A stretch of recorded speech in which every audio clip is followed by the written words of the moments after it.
Welcome to the podcast. I'm Jess, a family nurse practitioner and legal nurse consultant. And this is the space where healthcare, law, and real-life situations intersect.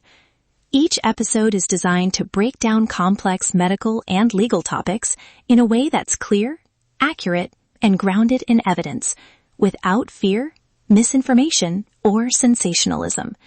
Whether you're a healthcare professional, attorney, gig worker, parent, or simply someone who wants better understanding of how medical events and legal responsibility overlap, you're in the right place.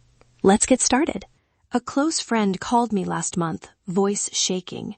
Her husband had been discharged after a routine procedure, and 4 days later, he was back in the emergency department with an infected wound and a fever. The short version? The prescription never got filled. Nobody confirmed home wound care, and no one had connected them to a follow-up provider. She asked one simple question I wish every patient asked before leaving the hospital.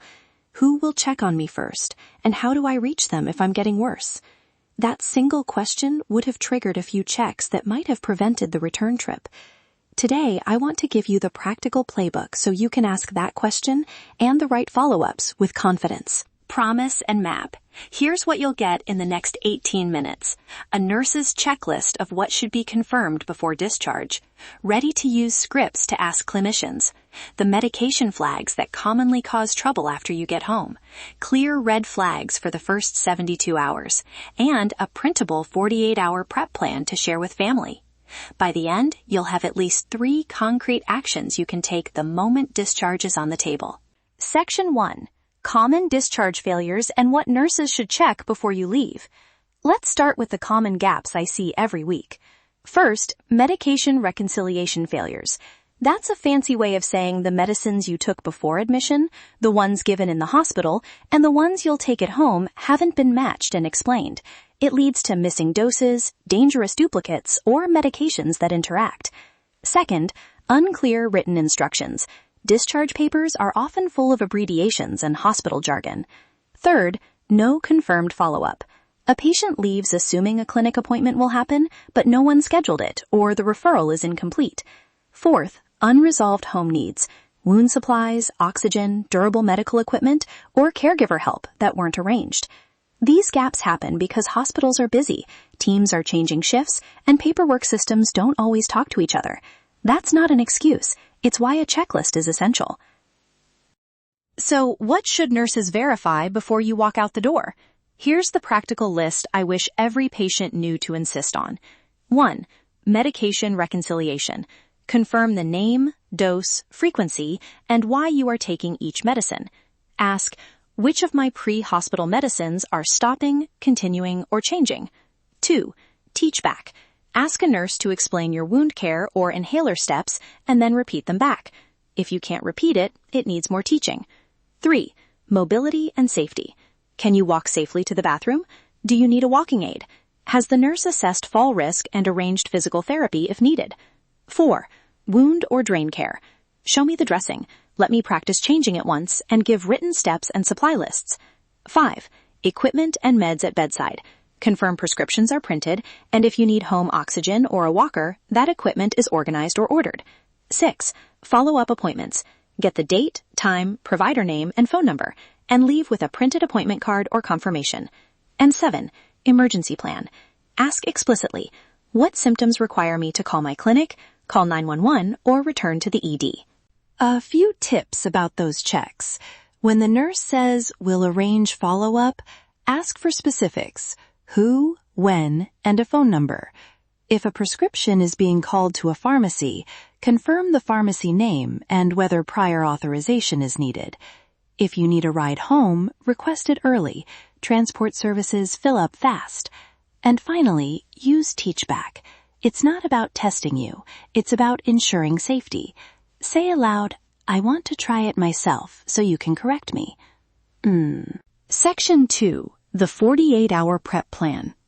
If you know discharge is likely in the next 2 days, here's a short prep plan you can do now to avoid last-minute chaos. First 48-hour checklist. 1. Med list. Gather all current medication bottles and a written list of doses and times. Put it where the nurse can see. 2. Pharmacy plan.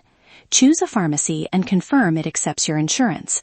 Ask the team whether your prescriptions will be sent there or given as paper. 3. Supplies and equipment. Ask for a supply list, gauze, tape, dressings, and who will deliver or where to pick them up. 4. Care at home. Line up a ride and, if needed, a caregiver for the first 48 to 72 hours. If you have pets or kids, assign someone to handle those responsibilities. 5. Questions to ask. Use these scripts. Who is my primary contact after discharge? When is my first follow-up appointment and who scheduled it? Can you show me how to change my dressing and let me try once? 6. Insurance and forms. If you anticipate home nursing or equipment, contact your insurer early to confirm coverage. Approvals can take days. These small actions reduce the chance of missed meds, confusion, and last-minute returns to the ED. Section 3. First 72 hours at home and red flags, plus recap and takeaways. The first 3 days after discharge are the riskiest. Here's what's often normal and what's not. Normal. Mild pain controlled by your prescribed meds, some fatigue, minor swelling around a wound. Not normal. Rising fever over 100.4 degrees Fahrenheit, 38 degrees Celsius. Increasing redness. Drainage that smells or is bloody. Shortness of breath at rest. New chest pain. Sudden dizziness.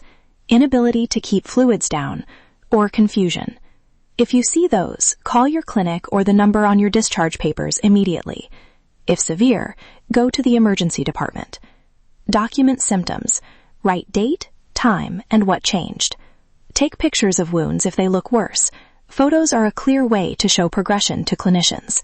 Now, the takeaways. 3 actions you can use immediately. Takeaway 1. Ask the single question. Who will follow up with me first? When will that happen, and how do I reach them?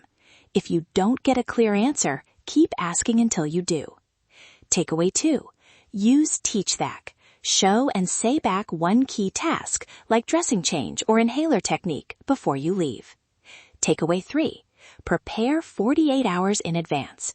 Choose a pharmacy, confirm follow-up, and line up a ride and at-home help. Bonus tip, carry a printed medication list and the clinic phone numbers in your wallet or phone. If this episode helped, I have a short printable checklist that matches everything we covered.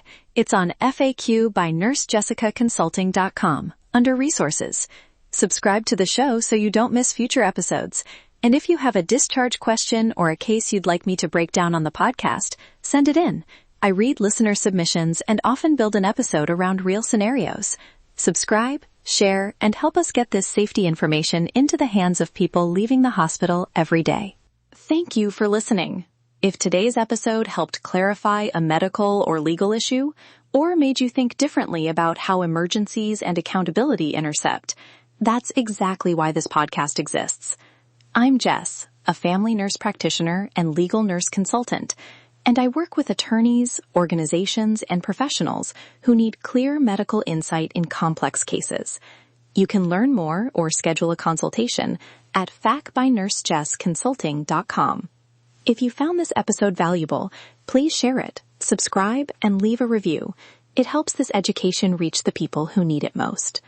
Until next time, stay informed, stay compassionate, and always put safety first.